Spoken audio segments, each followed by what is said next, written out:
This is Voice and Viewpoint, and I'm sitting here with our publisher, Dr. John Warren, and he just wrote an amazing editorial that I think all you guys should hear about. It's called "The Elephant in the Room is Not the Republican Party." So, Dr. Warren, what do you mean when you say the elephant in the room? Well, to be very brief about it, if you take this small room we're sitting in and you put an elephant in here, the size of the elephant would overshadow the room.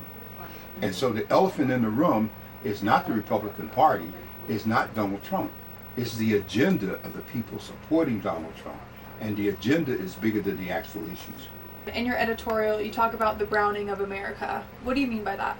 Well, the browning of America is connected to the fact that the demographics from the census shows that the numbers of white births are down in America, the number of Latino births are up, and then the number of people that we have as immigrants coming in. These are basically non-white individuals. So we have black, we have brown, we have people from South America, we have people from Asia, and so that's referred to as the browning of America, where the population is no longer going to be predominantly white.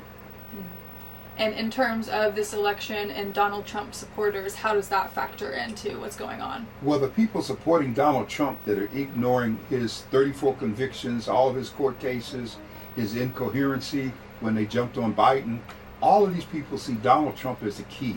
Because if you get Trump in power, then Project 2025 can go into effect. And they know they will influence the people that go around him.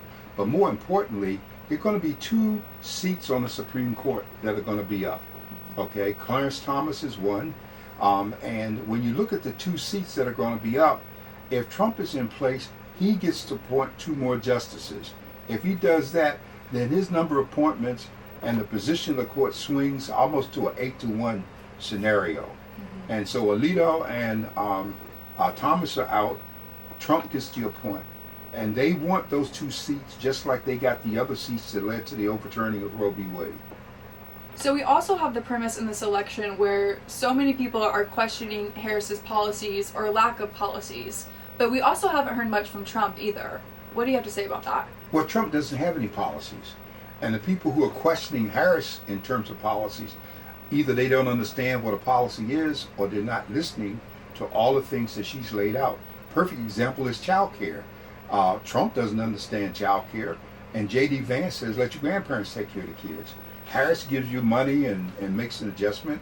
Trump's looking at tax relief for the rich. Harris is looking at first-time home buyers and all kinds of relief and tax credits for people to jumpstart toward the future.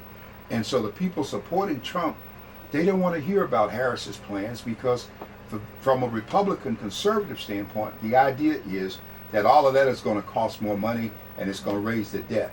The reality is that Trump's approach is going to raise the debt because the relief to the wealthy is going to put more taxes on the working class people. So also to wrap up your editorial, you talk about the only solution to counter this kind of thinking. Can you elaborate on that? Yes. You see, people think, well, now they know for sure it's not the popular vote that elects the president, it's the Electoral College. And the Electoral College, that's why we have this battle over battleground states, because you have to have 270 votes in the Electoral College. Well, if you watch closely, Trump has basically ceased the campaign, and he's been focusing more on the people who are the voter registration folks, like 3 people that were appointed in Georgia, and they want to switch now from a machine to a hand count, which would take a millennium. And so the key is for the people to turn out in the battleground states and in every instance in such large numbers that her Electoral College count goes far beyond 270. If she can get like 280 or 300, then they don't have any wiggle room left to challenge what's taking place.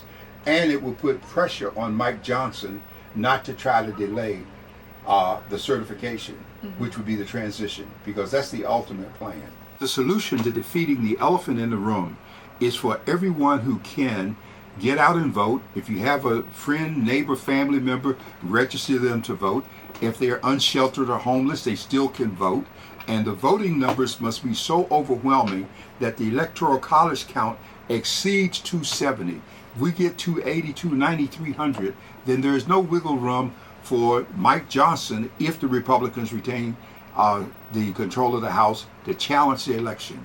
So we're voting We're voting, we're voting, we're voting.